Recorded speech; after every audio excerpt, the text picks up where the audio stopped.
Estamos de volta com Direito em Debate. Hoje, sabendo em detalhes o que aconteceu na 11ª Conferência dos Advogados do Rio de Janeiro. Bem, como você, prezado telespectador e internauta, puderam ver no nosso bloco anterior, a conferência ela teve um caráter bastante nacional, pois trouxe aqui vários temas importantes, não só para a cidade do Rio de Janeiro, o estado do Rio de Janeiro, mas para o Brasil também. E uma coisa que chamou a atenção, doutor Adir, é que a gente pensa às vezes que a internet ela acaba resolvendo tudo, né? Que a gente não precisa mais se encontrar. E daí a gente vê nas imagens ali a riqueza que é as pessoas estarem se falando, estarem se comunicando ali. Eu queria que o senhor falasse um pouco dessa característica. Júnior, primeiramente eu tenho que explicar aos nossos queridos telespectadores, quando eu formei o grupo de trabalho para organizar a nossa conferência, eu primeiro disse, olha, como eu não quero, né? Eu não queria aquele modelo tradicional de 2, 3, 4 dias, com aqueles painéis fixos, né, cada qual num horário, num dia, né? Eu queria a dinâmica, que eu queria exatamente essa intercomunicação. Nós queríamos as pessoas se cruzando nos corredores, nos elevadores, debatendo os assuntos entre si, né? Não nos preocupava lotar, superlotar esse ou aquele auditório. Nós queríamos uma boa participação e que as pessoas pudessem escolher uma variedade de painéis, uma variedade de temas, aquele ou aqueles que mais interessassem, né? E funcionou com pleno êxito. Eu tinha um certo temor, porque foi a primeira vez que nós adotamos esse modelo. Olha, o retorno foi extraordinário. E dentro do prédio da OAB, né? Tudo dentro do nosso prédio, que significa não só valorizar as nossas instalações, valorizar o nosso corpo funcional, mas significa também economizar gastos, o que significa economizar o dinheiro que o advogado paga de anuidade.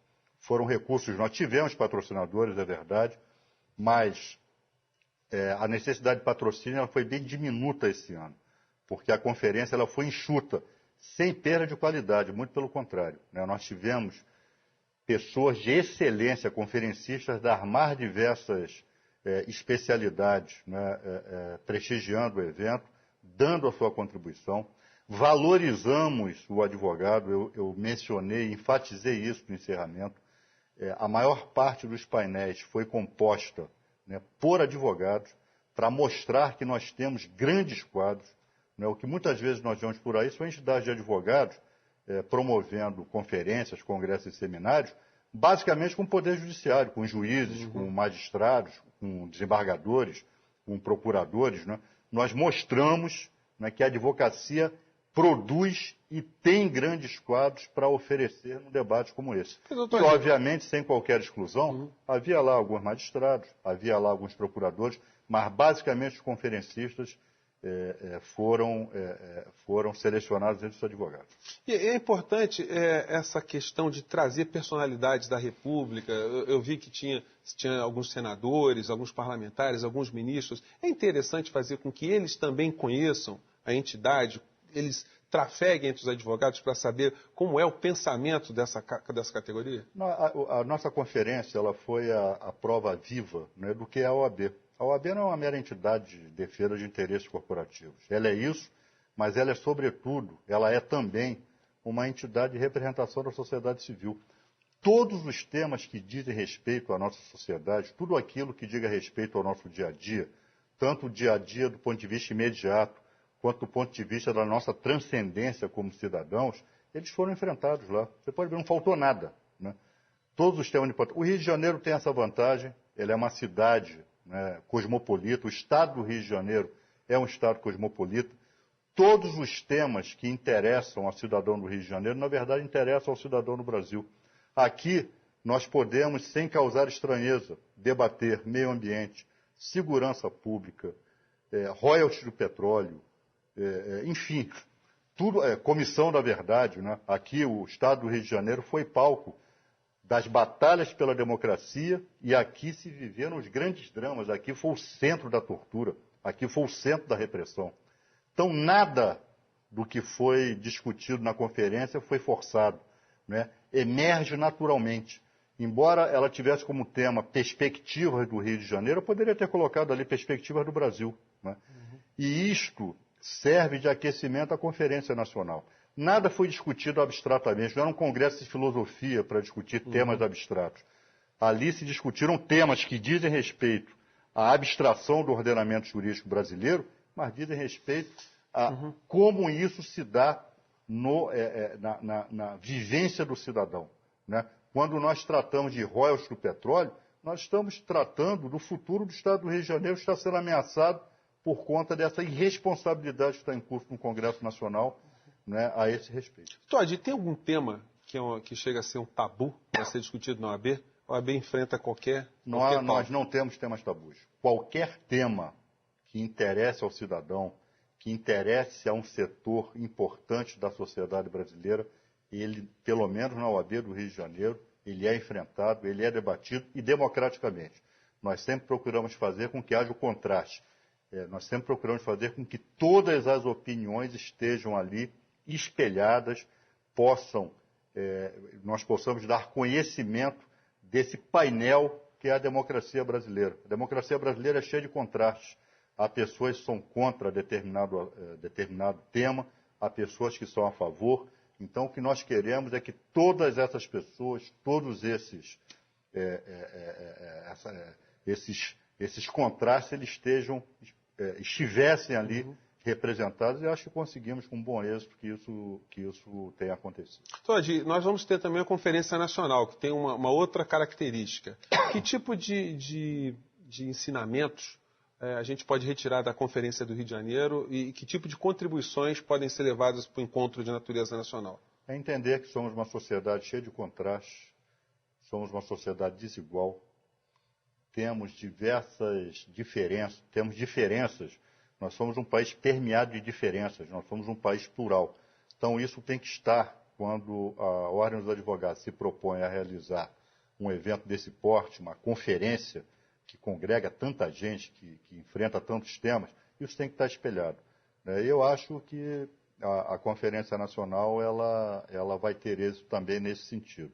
Não só quanto à excelência dos que lá vão proferir palestras, a excelência dos conferencistas, mas ela vai espelhar tanto essa diversidade que existe no seio da advocacia brasileira, a advocacia ela espelha, né, esses contrastes da nossa sociedade, quanto os contrastes do país, do Estado brasileiro, né, todos esses assuntos que mexem tanto conosco aí no dia a dia. Todd, que perspectivas a gente tem para a justiça aqui no Brasil? A gente analisa Poder Judiciário, a atividade do advogado, Ministério Público. Que quadro o senhor traçaria para o jovem advogado, para o nosso telespectador? O que eles podem esperar da gente?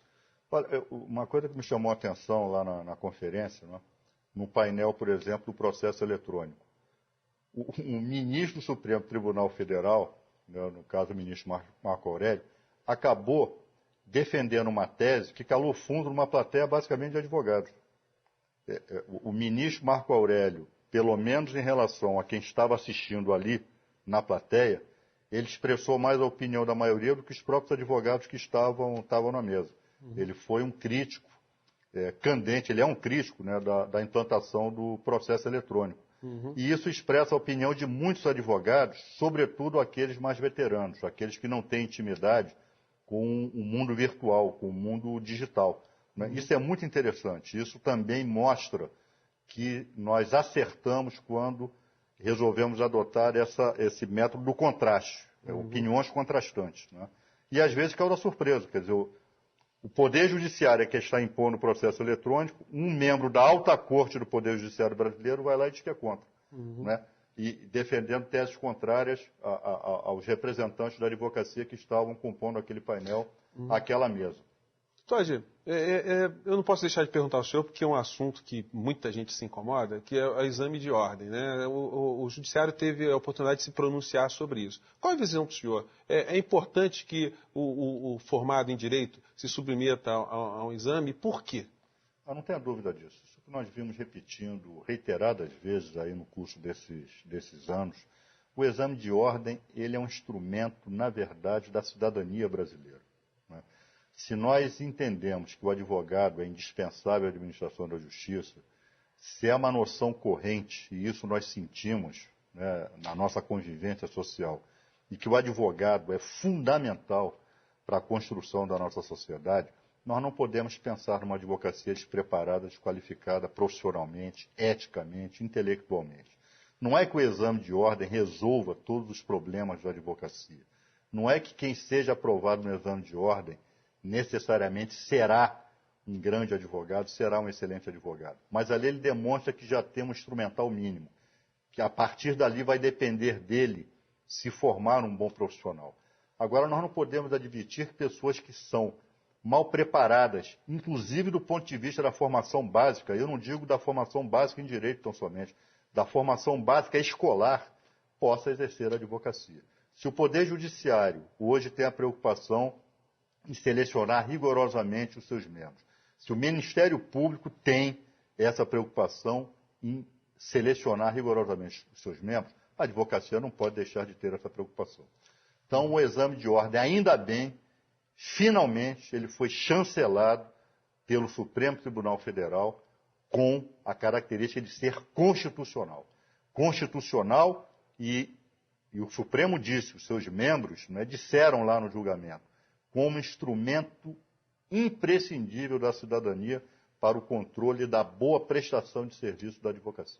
Bem, e com essa fala do Dr. Adi, infelizmente, Direito em Debate acaba aqui. Mas continua na internet. Você pode rever esse programa no site do OAB, seção do Rio de Janeiro, acessando www.oabrj.org.br. Você também pode mandar suas críticas e sugestões para o nosso e-mail, que é direitoemdebate@oabrj.org.br. Eu agradeço muito a participação do nosso convidado de hoje, Dr. Adi Damush, ele que é presidente da OAB aqui do Rio de Janeiro. A gente se encontra na semana que vem aqui no Direito em Debate. Um grande abraço e até lá.